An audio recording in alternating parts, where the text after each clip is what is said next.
जय हिंद दोस्तों, कैसे हैं आप सभी। आई होप आप सभी बहुत अच्छे होंगे और बहुत अच्छे से आप लोगों की पढ़ाई चल रही होगी। आज के वीडियो में हम लोग बात करेंगे एसएससी जीडी 2024 के बारे में।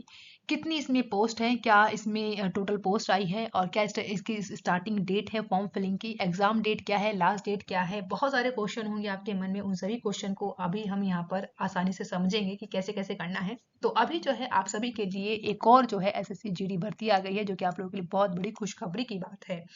तो चलिए यहाँ पे हम लोग इस वीडियो में भी समझेंगे कि एज का यहाँ पे एक जो क्राइटेरिया है वो क्या रहने वाला है, यहाँ पे क्वालिफिकेशन क्या रहेगी, इसमें एग्जाम पैटर्न कैसा होता है, इसके बारे में भी हम लोग जानेंगे। तो अगर आप लोगों ने वीडियो को अभी तक लाइक नहीं किया है तो पहले वीडियो को लाइक कर दीजिएगा और चैनल को सब्सक्राइब कर लीजिएगा। तो चलिए स्टार्ट करते हैं। हम बात करने वाले हैं यहाँ पर एसएससी जीडी कांस्टेबल 2023 के बारे में। आपको पता है पोस्ट नेम आपको याद रखना है, जो कि इसमें पोस्ट कौन कौन सी होगी। तो CAPF होता है आपका, NIA होता है, SSF होता है, असम राइफल होता है। तो ये यहाँ पर पोस्ट है। आपको इंपॉर्टेंट डेज याद रखना है, कौन कौन सी इंपॉर्टेंट डेज है। तो इंपॉर्टेंट डेज की बात करूँ अगर मैं, तो स्टार्टिंग डेट क्या रहने वाली है फॉर्म फिलिंग की। तो बहुत सारे लोगों को यहाँ पे दिक्कत होगी, समस्या होगी कि स्टार्टिंग डेट क्या है। तो आप लोगों ने बहुत सारी वीडियो भी देखी होगी और यहाँ पे नोटिफिकेशन भी पढ़ लिया होगा अब तक आप लोगों ने। तो आपको याद रखना है स्टार्टिंग डेट क्या है। तो 24 नवंबर 2023 क्या है, ये स्टार्टिंग डेट है। ठीक है, लास्ट डेट की बात करें तो 31 दिसंबर 2023 जो है यहाँ पर लास्ट डेट है किसकी, एसएससी जीडी कांस्टेबल की फॉर्म फिलिंग की। वहीं आपको याद रखना है इसी में कि फी पेमेंट की जो लास्ट डेट है वो भी 31 दिसंबर ही है। और एग्जाम डेट जो कि मोस्ट इंपॉर्टेंट है, आपको अभी ही अपनी दीवार पे चिपका लेना है कि एग्जाम डेट कब है। तो फरवरी मार्च में जो है आपका एग्जाम यहाँ पर करा दिया जाएगा 2024 में। तो ये तो बात रही इंपॉर्टेंट डेज के बारे में, इंपॉर्टेंट डेट्स के बारे में। वहीं एप्लीकेशन फीस से रिलेटेड बात कर लेते हैं। अगर जो है कोई भी बच्चा जो कि स्टूडेंट है वो इस फॉर्म को पर्टिकुलर भरता है, तो जर्नल और ओबीसी के लिए जो यहाँ पर 100 रुपये रखे गए हैं। इसी में SC ST और एक्स सर्विसमैन के लिए नो फीस, कोई फीस नहीं देनी है उन्हें फॉर्म फिल करने में। वहीं फीमेल ऑल कैटेगरी, चाहे वो जर्नल से आती हो, ओबीसी से हो, SC ST से हो, ठीक है, तो उनको जो है किसी प्रकार की कोई भी फीस नहीं देनी है। वहीं पर नेक्स्ट पॉइंट है यहाँ पर कि एप्लीकेशन को, एप्लीकेशन की जब आप फी देते हैं तो वो जो है किस मोड में देंगे, तो वो भी यहाँ पे दिया है। तो क्रेडिट कार्ड का यूज करेंगे यहाँ पे, वीजा, मास्टर कार्ड। तो इन सभी के बारे में आप लोग ध्यान रखेंगे। तो ये थी इंपॉर्टेंट डेट्स और इंपॉर्टेंट फी। आपको बिल्कुल ऐसा नहीं करना है कि 24 नवंबर से लेकर 31 दिसंबर तक के बीच का, ये बोल सकते हैं पूरा एक महीने का टाइम दिया गया है आपको फॉर्म फिलिंग का। तो ये मत कीजिएगा कि भरेंगे भरेंगे। आपको अभी जब भी टाइम मिलता है, अगर आप लोग अभी वीडियो देख रहे हैं तो अभी वीडियो को अच्छे से देख लीजिएगा। वीडियो को देखने के बाद आप लोग जो है फॉर्म फिल खुद से भी कर सकते हैं या फिर आप लोग कैफे भी जाकर करा सकते हैं। तो फॉर्म फिल करा लीजिएगा, मेन कहने का पर्पज ये है। आइए तो यहाँ बात कर लेते हैं एज लिमिट के बारे में कि एज लिमिट का क्राइटेरिया क्या रखा गया है। तो मिनिमम एज आपकी होनी चाहिए 18 वर्ष और ज़्यादा से ज़्यादा मैक्सिमम की बात करें तो 23 वर्ष की होनी चाहिए। अगर आपकी जो यहाँ पे एज है, अगर आप जो है 18 वर्ष के हैं या फिर आप 23 वर्ष के हैं, तो इस फॉर्म को आप फिल कर सकते हो। वहीं यहाँ पे जो है एज कैलकुलेशन की बात करें तो 1 जनवरी 2024 तक आप 18 वर्ष के हो चुके हो या फिर 23 साल के आपकी जो है एज यहाँ पर हो जानी चाहिए। ठीक है, तो ये यहाँ पर जो है एज का यहाँ पे क्राइटेरिया रखा गया है। वहीं जो है आपको याद रखना है कि रिजर्व कैटेगरी में जो रिलैक्सेशन की बात की गई है, मैक्सिमम एज लिमिट जो कि आप लोगों को पता है गवर्नमेंट रूल के अकॉर्डिंग ही रखा गया है, जो कि एज में आपको रिलैक्सेशन दिया जाएगा। ठीक है, तो यहाँ पे आपको एक और बात याद रखनी है कि जो एजुकेशनल क्वालिफिकेशन है, आपको सिर्फ मात्र यहाँ पर 10th पास होना चाहिए किसी भी बोर्ड या फिर यूनिवर्सिटी से। तो अगर आप लोगों ने 10th पास किया है अभी और आपके हाथ में जो है अभी 10th पास का यहाँ पर मार्कशीट है, डिग्री है, बोल सकते हैं कि मार्कशीट है, तो आप जो है यहाँ पर एसएससी जीडी के लिए फॉर्म फिल करने के लिए बोल सकते हैं कि आप फॉर्म फिल भर सकते हैं, फॉर्म को फिल कर सकते हैं। ठीक है, यहीं पे अगर हम लोग बात कर लेते हैं पे लेवल की, तो आपको पे लेवल कितना रहेगा, तो 18,000 से लेकर आपका जो टोटल जो कि आप लोगों की ज्वाइनिंग होती है तब से लेकर आप लोगों का जो यहाँ पे पोस्ट में आप बोल सकते हैं कि अगर आपको पोस्ट जो है बढ़ती रहती है, प्रमोशन होता रहता है, उसमें जो है 56,900 तक यहाँ पर आपको जो है पे मिलने वाला है। तो बहुत अच्छी, मैं बोलूँगी आप लोगों के लिए कि एसएससी जीडी का ये जो बहुत अच्छा मौका है, आप लोग इसे जो है हाथ से ना गंवाएं। तो आपको पता है एसएससी जीडी यानी कि स्टाफ सिलेक्शन कमीशन के द्वारा जो है यहाँ पर अभी जो बोल सकते हैं रिक्रूटमेंट आई है, इनके द्वारा लेके आई गई है, और एग्जाम का जो बोल सकते हैं इन्हीं के द्वारा कराया जाता है। तो पोस्ट नेम याद रखना है, जनरल ड्यूटी कांस्टेबल इन CAPF है। वहीं अगर हम बात करें तो ये 2023 की बोल सकते हैं वैकेंसी है। और टोटल पोस्ट की बात करें तो कितनी है टोटल पोस्ट, यानी 26,146 जो है आपकी टोटल पोस्ट है। इसमें बढ़ेगी नहीं बढ़ेगी देखते हैं आने वाले टाइम में क्या है, लेकिन जो है अभी जो यहाँ पर पोस्ट बताई गई है इतना आपको मान के ही चलना है। अप्लाई की लास्ट डेट क्या है, तो 31 दिसंबर जो है यहाँ पर लास्ट डेट है। वहीं सैलरी पे की बात करें तो 21,700 से लेकर 59,100 तक यहाँ पर जो है आप लोगों को पे मिल सकता है। ठीक है। वहीं लोकेशन की बात करें, जॉब लोकेशन क्या है, तो ऑल इंडिया कहीं पे भी आपको जो है जॉब लोकेशन दिया जा सकता है। और कैटेगरी की बात करें तो यहाँ पे क्या है, SSC GD कांस्टेबल रिक्रूटमेंट 2023 की बात कर रहे हैं। अगर जो है आप लोग को ऑफिशियल वेबसाइट पे जाना है तो ssc.nic.in आप लोग लॉगिन कर सकते हैं, और वहाँ पर जो है डिटेल में आप लोग अच्छे से समझ सकते हैं और अपना फॉर्म वहाँ पे जाके फिल कर सकते हैं। तो एक बार यहाँ पे हम लोग डाल लेते हैं वैकेंसी की डिटेल्स पर नज़र। तो ये आपके पास फोर्स है, और यहाँ मेल के यहाँ पर पोस्ट दिए गए हैं, और यहाँ पे फीमेल के बारे में बात की गई है। तो देखिए यहाँ पर जो फोर्सेस हैं वो क्या है, BSF है, CISF है, CRPF है, SSB है, ITBP है, AR यानी कि असम राइफल है, SSF है।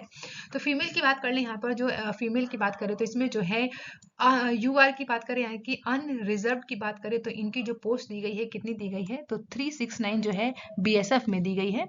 वहीं EWS में जो कि कमजोर वर्ग के होते हैं उनको दिया गया है यहाँ पर 181, OBC को 199, ST में कितने पद हैं, 83 हैं, और SC की बात करें तो 183 है।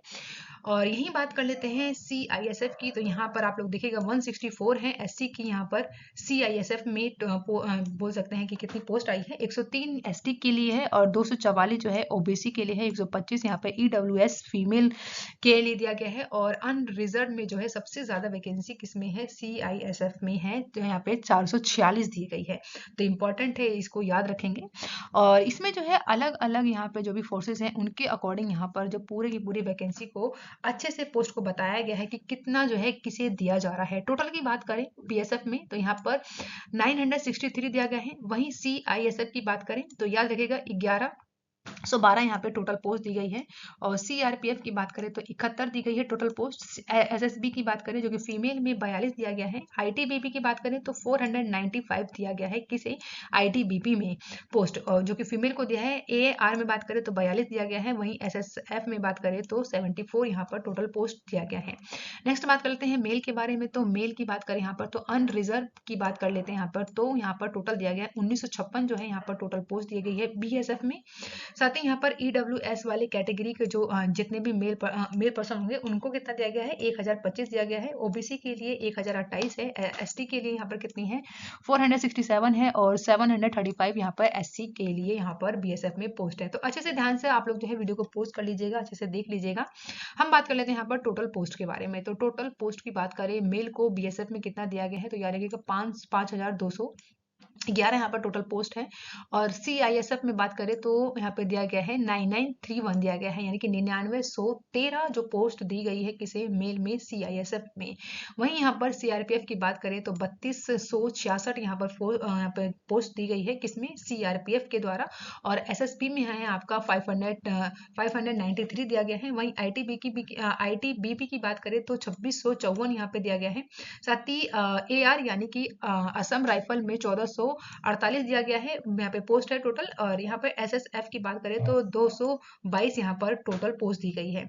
तो इस तरीके से आप लोग देख सकते हैं टोटल पोस्ट कितनी आई है।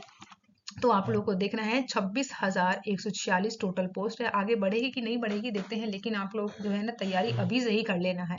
ठीक है, तो चलिए अब आगे देखते हैं, यहाँ पर फोर्सेस के बारे में जान लेते हैं। तो फोर्सेस के बारे में जानेंगे। CRPF की आपको फुल फॉर्म पता होनी चाहिए, क्योंकि जो है आप लोग जो है अब इसी की तैयारी करेंगे। आपको अगर वर्दी चाहिए तो इसके लिए जो है आपको इन छोटे छोटे क्वेश्चन के बारे में पता होना चाहिए। तो आपको याद रखना है सेंट्रल रिजर्व पुलिस फोर्स क्या है, CRPF बोला जाता है। इसमें वैकेंसी कितनी आई है टोटल, तो ये आई है 3337, यानी कि 3337 यहाँ पर जो है वैकेंसी आई है सीआरपीएफ में। बॉर्डर सिक्योरिटी फोर्स की बात करें तो आपको याद रखना है यहाँ पर 6174 जो है वैकेंसी आई है। फिर आता है सेंट्रल इंडस्ट्रियल सिक्योरिटी फोर्स, जिसको आप शॉर्ट फॉर्म में बोलते हैं सीआईएसएफ। इसमें जो है 11025 यहाँ पर टोटल वैकेंसी दी गई है। वहीं सशस्त्र सीमा बल में एसएसबी में जो है 635 यहाँ पर आप लोगों को वैकेंसी देख सकते हैं। यहाँ पर इंडो तिब्बतन बॉर्डर पुलिस की बात करें, जिसे आप शॉर्ट फॉर्म में क्या बोलते हैं, आईटीबीपी, यहाँ पर जो है 3000 के करीब यहाँ पर जो है वैकेंसी देखी जा रही है, यानी कि 3000 प्लस है, यानी ये बोल सकते हैं कि 31,089 यहाँ पर टोटल वैकेंसी आई है। साथ में बात करें असम राइफल की, तो यहाँ पे 1490 जो है टोटल वैकेंसी देखी जा रही है। और एसएसएफ में बात करें तो 296 यहाँ पर वैकेंसी है। कुल मिलाकर कितनी है आपको यहाँ पर बात करें तो 26,146, यानी 26,146 जो है वैकेंसी देखी जा रही है। तो आइए यहाँ पे हम बात कर लेते हैं एक बार सिलेक्शन प्रोसेस की, कि सिलेक्शन कैसी होता है आप लोगों का। सबसे पहले जो है, जो लोग नए जुड़े हैं, जिन लोगों को जो है अभी जिन लोगों ने तैयारी शुरू की है, उन लोगों के लिए इंपॉर्टेंट है वो जान लें अच्छे से कि जो एसएससी जीडी का जो सिलेक्शन प्रोसेस होता है वो कैसे होता है। तो पहले की बात करें तो सबसे पहले आप लोगों का होगा ऑनलाइन कंप्यूटर बेस्ड यहाँ पर रिटन टेस्ट लिया जाता है। फिर उसके बाद आपका फिजिकल एफिशिएंसी टेस्ट होता है, जिसे आप पीएमटी बोलते हैं। यानी इसमें आप लोगों को क्या कराया जाएगा, यहाँ पे मेजरमेंट किया जाता है आपका, इसमें आपकी हाइट नापी जाती है, साथ में इसमें आपको रनिंग करा के देखा जाता है। तो इस प्रकार की जितनी भी फिजिकल एफिशिएंसी है वो यहाँ पे टेस्ट होता है। साथ में फिर अगर आप लोग जो है ऑनलाइन एग्जाम अच्छे से दे लेते हैं, यहाँ पे पास हो जाते हैं, उसके बाद आपको फिजिकल देना होता है। अगर यहाँ से भी आप लोग पास हो जाते हैं तो फिर आपका जो है डॉक्यूमेंट वेरिफिकेशन होता है। डॉक्यूमेंट वेरिफिकेशन के बाद ही आपका जो है मेडिकल एग्जामिनेशन किया जाता है। तो ये तो प्रोसेस रहता है आपका सिलेक्शन प्रोसेस का। तो इंपॉर्टेंट है, सबसे पहले तो आप लोग को जो है सबसे पहले वाले यहाँ पे बोल सकते हैं स्टेप के लिए अच्छे से तैयारी करनी है। ठीक है। फिर बात करते हैं एग्जाम पैटर्न कैसा रहने वाला है। तो कई बच्चों को नहीं पता होगा कि एग्जाम पैटर्न क्या है। तो टोटल नंबर ऑफ क्वेश्चन कितना रहेगा, 80 जो है आपके 80 जो है आपके टोटल बोल सकते हैं कि नंबर ऑफ क्वेश्चन है। इसमें जो टोटल मार्क्स रहेगा आपका 160 नंबर का बोल सकते हैं कि टोटल मार्क्स रहेगा। और जो है एक क्वेश्चन आपका जो है कितने नंबर का होगा, 2 नंबर का जो है आपका एक क्वेश्चन होगा। यानी कि आप लोगों ने जो है एक क्वेश्चन अगर सही किया है, उसके जो है आपको कितना नंबर मिलेगा, तो 2 नंबर मिलेंगे वहाँ पे। नेगेटिव मार्किंग इंपॉर्टेंट है, याद रखिएगा। नेगेटिव मार्किंग जो है 1/4 है, यानी कि 0.50 जो है यहाँ पर आपको नेगेटिव मार्किंग है। तो ध्यान से अच्छे से आपको एग्जाम की तैयारी करनी है। और आप जब भी जो है यहाँ पर क्वेश्चन को करें तो ध्यान से पढ़िएगा। जब आप कॉन्फिडेंस हो तभी आपको जो है करेक्ट ऑप्शन पे ऊपर राइट टिक करना है। बात करते हैं यहाँ पे जो टाइप ऑफ क्वेश्चन होगा वो आपका ऑनलाइन एग्जाम होगा। और जो भी आपके जितने भी क्वेश्चन होंगे वो आपके सीबीई होंगे, यानी कि कंप्यूटर बेस्ड एग्जाम लिया जाएगा, जो कि ऑब्जेक्टिव टाइप होंगे, यानी एमसीक्यू की फॉर्म में होंगे। क्वेश्चन होता है, उसके जो है 4 ऑप्शन आपको दिए जाते हैं। टाइम ड्यूरेशन की बात करें तो आपको जो है ये 80 क्वेश्चन को 60 मिनट में ही कर लेना है। और ये जो आपका मोड ऑफ एग्जाम होगा ऑनलाइन होगा। तो ये हमने बात कर ली यहाँ पे सिलेक्शन प्रोसेस और एग्जाम पैटर्न के। देखिए यहाँ पे आप लोगों का जो है सब्जेक्ट क्या रहने वाला है, क्वेश्चन क्या है, आप लोगों के कितने आएंगे और मार्क्स कितने नंबर का रहेगा। ठीक है। तो सब्जेक्ट की बात करें तो इंटेलिजेंस रीजनिंग की बात करें तो ये क्वेश्चन आपके कितने आएंगे, 20 नंबर का क्वेश्चन होगा, जो कि 40 नंबर का यहाँ पे आपका मार्क्स होगा। वहीं जनरल नॉलेज यानी कि जीएस आपका इसमें पूरा आ जाता है, जैसे कि आपका हिस्ट्री हो गया, ज्योग्राफी हो गया, पॉलिटी हो गया, इकोनॉमी हो गया। तो ये सारे सब्जेक्ट जो है जीके के अंदर आ जाते हैं। जो भी बच गया मिसलेनियस भी इसके अंदर आ जाता है। करंट अफेयर भी आपका जीके के ही अंदर रहने वाला है। तो इससे रिलेटेड कितने क्वेश्चन होंगे आपके, 20 क्वेश्चन रहेंगे। और मार्क्स की बात करें तो 40 नंबर का ये आपका पूरा जीके का बोल सकते हैं नंबर रहेगा। और क्वेश्चन आपके कितने हैं, 20 रहेंगे। वहीं इसमें अगर बात करें नेक्स्ट की, जो कि क्या है, मैथमेटिक है। तो इसमें मैथ्स की बात कर ले तो मैथ्स जो है इसमें 20 नंबर का क्वेश्चन रहेगा आपका। और साथ ही इसमें मार्क्स की बात करें तो 40 नंबर का आपका यहाँ पे मार्क्स मिलेगा, अगर आप 20 क्वेश्चन को सही करते हैं। यानी कि 2 नंबर मिलेंगे आपको एक क्वेश्चन के, जैसे कि मैंने अभी बताया था आपको। और यहाँ पे इंग्लिश और हिंदी रहेगा। अगर आपको इंग्लिश में एग्जाम देना है तो आप इंग्लिश को चूज कर सकते हैं फॉर्म भरने वक्त। अगर आपको हिंदी में एग्जाम देना है, जो कि हिंदी और इंग्लिश आपके यहाँ पे 2 सब्जेक्ट रहेंगे, आपको इंग्लिश में देना तो आप इंग्लिश को चूज कर लेंगे, और हिंदी में देना तो हिंदी को आप लोग चूज कर लेंगे यहाँ से। ठीक है। साथ में यहाँ पे जो है आप लोगों को इंग्लिश के लिए जो है क्वेश्चन कितने रहेंगे, पूरे 20 क्वेश्चन रहेंगे। और यहाँ पे मार्क्स कितने रहेंगे, तो 40 आपके मार्क्स रहेंगे। टोटल क्वेश्चन की बात करें तो कितने हैं, 80 यानी कि 80 है, और 160 आपके टोटल मार्क्स हैं। नेगेटिव मार्किंग 1/5 मैंने आप देखिए हम बात कर रहे हैं यहाँ पर physical standard test exam pattern के बारे में, कि कैटेगरी क्या है, और मिनिमम चेस्ट मेजरमेंट क्या रहने वाली है इन सेंटीमीटर में भी और यहाँ पे मीटर में भी। तो देखिए कि जनरल ओबीसी और एससी के लिए जो है 80 सेंटीमीटर रखा गया है, और यहाँ पे आपको याद रखना है शेड्यूल ट्राइब के लिए जो है 76 सेंटीमीटर रखा गया है। साथ ही यहाँ पर स्टेट असम, हिमाचल प्रदेश या फिर जम्मू कश्मीर जो कि पहाड़ी स्टेट है, यहाँ पर जो है 78 सेंटीमीटर रखा गया है आपका। और जो कैंडिडेट जो है ईस्टर्न साइड से आते हैं उन लोगों के लिए भी यहाँ पर जैसे कि आपका फॉर एग्जाम्पल अरुणाचल प्रदेश, मणिपुर, मेघालय, मिजोरम, नागालैंड, सिक्किम और त्रिपुरा से जो कि स्टूडेंट आते हैं उन लोगों के लिए यहाँ पर जो है 77 यहाँ पर आप लोगों को जो है आपको मिनिमम चेस्ट मेजरमेंट होना चाहिए इन लोगों के लिए। तो ये आप लोग देख लीजिएगा, अच्छे से पढ़ लीजिएगा। तो देखिए यहाँ पर हम जान लेते हैं एसएससी जीडी कांस्टेबल में physical efficiency test exam pattern के बारे में। तो कैटेगरी देखिए यहाँ पर रेस आप लोगों को कितने से कितने टाइम में कर लेना है, कितने किलोमीटर में। तो मेल कैंडिडेट की बात कर लेते हैं पहले। तो इनको जो है 5 किलोमीटर की रनिंग करनी होगी जो कि 24 मिनट में कंप्लीट करना होगा। वहीं फीमेल कैंडिडेट की बात करें तो 1.6 किलोमीटर की जो है इन्हें रनिंग करनी होगी, और वहीं 8 मिनट में इन्हें जो है इस रेस को रनिंग को पूरा करना है। नेक्स्ट बात कर लेते हैं यहाँ पर लद्दाख रीजन के जितने भी कैंडिडेट होंगे उसमें मेल कैंडिडेट को जो है 1.6 किलोमीटर कंप्लीट करना होगा रनिंग इन्हें, तो 6 मिनट में इन्हें जो है ये पूरा कंप्लीट कर लेना है। फीमेल कैंडिडेट की बात करें तो 800 जो है इनको 800 मीटर की जो है यहाँ पे इनकी रनिंग होगी, और इन्हें 4 मिनट में इसे कंप्लीट करना होगा। तो ये तो रहा इनका फिजिकल के बारे में। अब बात कर लेते हैं डॉक्यूमेंट के बारे में। तो क्या क्या आपको जो है डॉक्यूमेंट लगेंगे जो आप लोग जो है फिजिकल टेस्ट अगर आप लोग पास कर लेते हैं उसके बाद। तो 10th की आपको मार्कशीट चाहिए होगी इसमें। 12th अगर आप लोगों ने कर रखी है तो उसकी भी मार्कशीट आप लोगों को यहाँ पे लगाना होगा साथ में, और लेके जाना होगा साथ में। अगर आप लोग फॉर्म भी फिल कर रहे हैं ना तो उसके लिए भी इंपॉर्टेंट है ये, ठीक है। तो कैंडिडेट की फोटो होनी चाहिए और सिग्नेचर होना चाहिए। फिर आपको क्या करना है इसमें, कास्ट सर्टिफिकेट आप लोगों के लिए चाहिए। अगर आप जर्नल में आते हैं तो आपको कास्ट सर्टिफिकेट की जरूरत नहीं है, ठीक है। वहीं कैंडिडेट का जो मोबाइल नंबर है, आईडी, ईमेल आईडी है, वो भी आप लोगों को जो है डॉक्यूमेंट में लेके जाना होगा। आधार नंबर, ठीक है, आधार कार्ड जो कि सबसे ज्यादा जरूरी होता है, तो आधार नंबर भी आप लोगों को चाहिए होगा।